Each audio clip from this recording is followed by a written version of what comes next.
Welcome to the first video from the Villages Action Group, where we're challenging Arun District Council's unsustainable housing plans.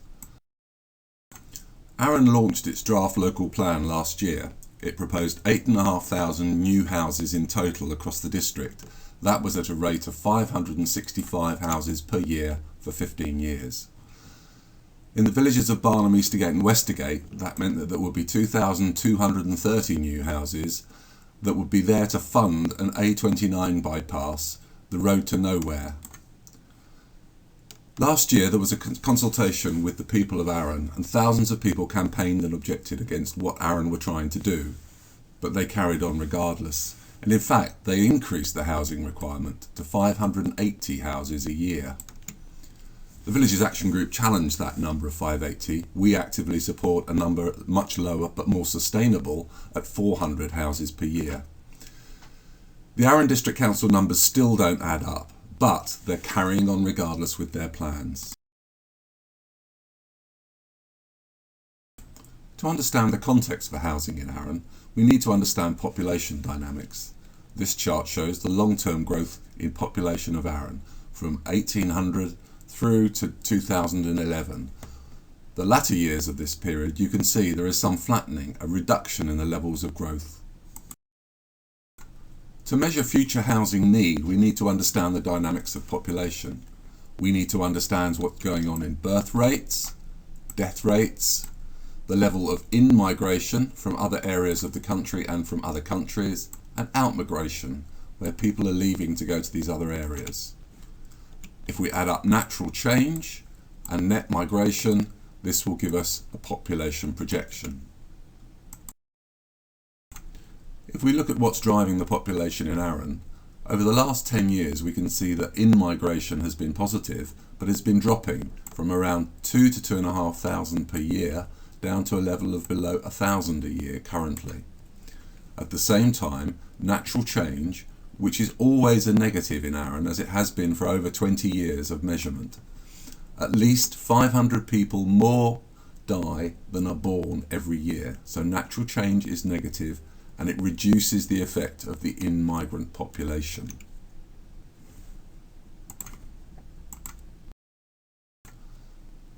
So this is the net change per year in the Arun population, and you can see that the changes are reducing, down from around 1,500 a year at the beginning of the decade down to around 500 a year at the end of the decade. And if we were to project that on a straight line basis, it would actually go into a negative position. But the question for all of us is, how can we measure and project the future population in Arun and then base our housing needs upon it? So rather than projecting decline, Arun's consultants are actually projecting growth throughout the 15-year period of the new plan. The lowest level of growth is around just over 600 people coming into the population every year net, which would mean about 400 new houses a year would be needed. At the top end, they believe it could be just under 1,600 people would be the increase per year, and that would need 825 houses per year. But Arun has stuck to their number in the middle. 580 is what they say the housing need is, just over 1,000 people net increase in population every year. Before we go back into the numbers, let's just get one concept clear.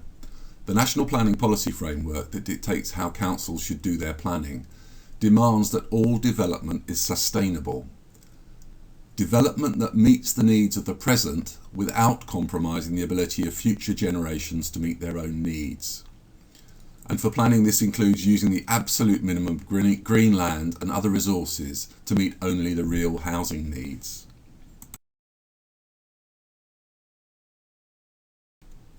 For housing development to be sustainable within Arun, we have to recognise the trends that are going on in our area. We know that the shrinking indigenous population needs very few new houses. It does need some though. We need to build new houses for three main reasons. Firstly, for existing residents who are forming new households, perhaps where their children are leaving home and setting up for themselves for the first time. We need to make sure that they have a choice of housing which is affordable and of the right size to meet their needs. We also need some housing for in-migrants who are going to come into the area to do jobs that can't be done by existing residents, where there is a skills shortage. But overall, the council is still ploughing on and planning to build 8,700 new houses.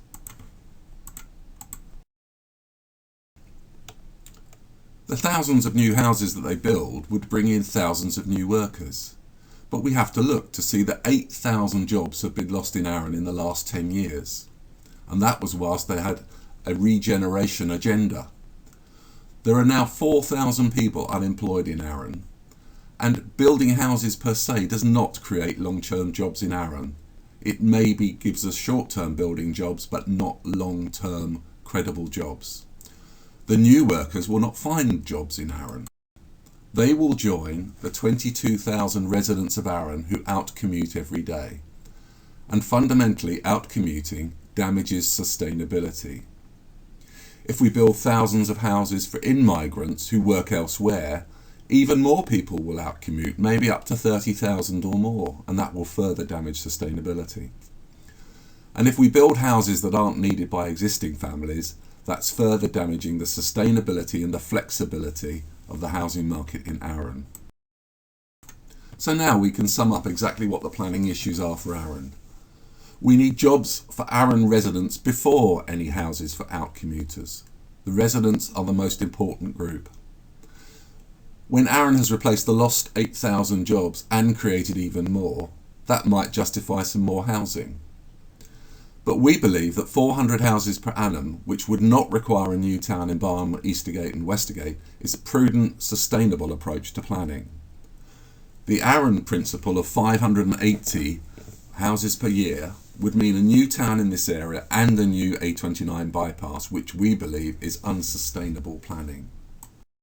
So Arun District's unsustainable plan for 580 houses a year will inflict a new town upon us here in Barnham, Eastergate and Westergate. It will be there to fund an A29 bypass, the road to nowhere north, and it will also mean the loss of our gap between Barnham and Eastergate. These plans ignore and conflict with our neighbourhood plans that local people have spent lots of voluntary time developing to show exactly how we want to live our lives moving forward. Arun are not recognising the localism that is inherent within government policy, and in fact they are imposing upon us, not following a democratic process. They are not promising any new jobs for us in Barnham, Eastergate and Westergate, far from it. And indeed all new jobs in Arun are supposed to go to Bognor Regis. But we have absolutely no confidence in Arun's plans for the economic regeneration of Bognor Regis. They've been trying to do this for the last 10 years, and the result has been those 8,000 job losses. They have no credibility in this strategy.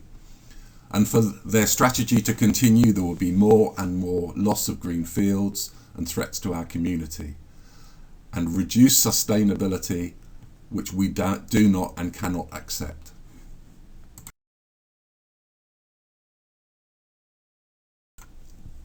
If we look at the numbers for new houses in the three villages, we can see that in 2012, the council was planning to build 2,234 houses in the area.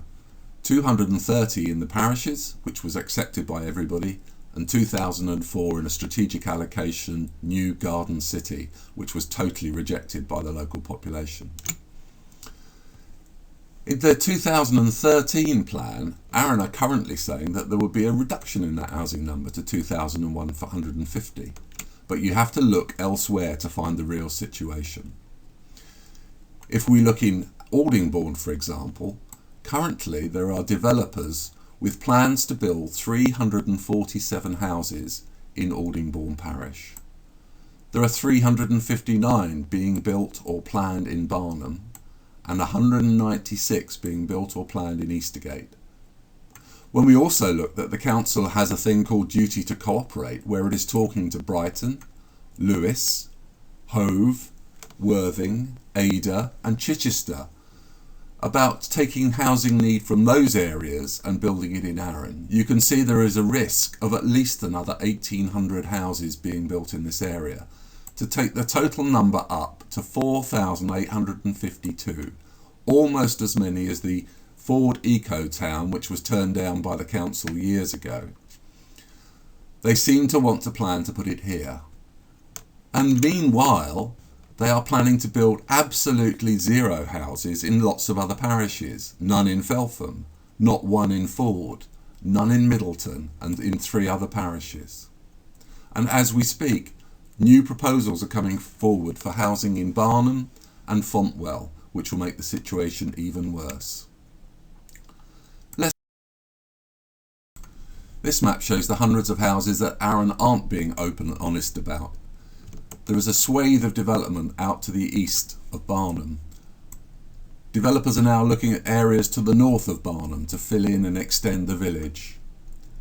There are developments to the north of Eastergate and Aldingbourne, in Brooks Nursery, in Hook Lane, and we hear now of the prospect of 500 new houses in Fontwell Avenue. But let's look at this central area. This is where the planned garden city is, and 2,060 homes supposedly are wanted. But if we look at the latest plans from Arun, they're looking at a much bigger area than they were looking at last year.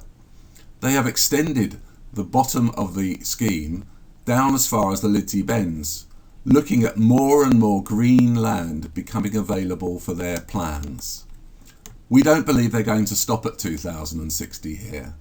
We think that the 1,800 extra could easily be accommodated, and that is not what we want. We do not want to become a conurbation, and we do not want to become the northern suburbs of Bognor Regis. We hope this has been useful in giving you some information about exactly what Arun are trying to do within our villages. If you want to support our fight to keep our villages, please visit our website at villagesactiongroup.org or like us and watch us on Stop A29 Bypass on Facebook.